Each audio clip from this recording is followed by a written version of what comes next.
Hi, Nicky from Fine & Country Leamington Spa with your market update for September. The market is still fast moving and the demand is high.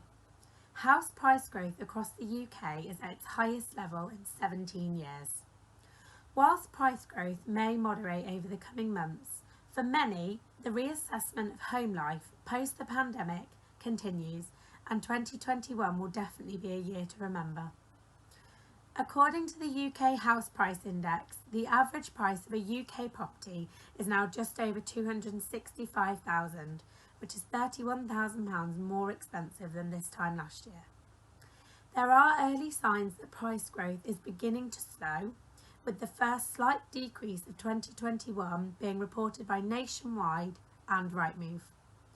However, the supply and demand imbalance will ensure any price changes are moderate, and the majority of agents are still anticipating a price increase over the next 12 months.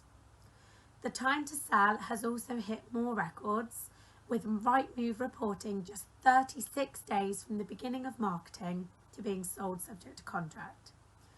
So if you were wondering whether you had missed out because you hadn't taken advantage of the stamp duty savings, as the market currently stands, the future is still looking bright. Thank you again for watching. Please don't hesitate to contact me if you have any questions.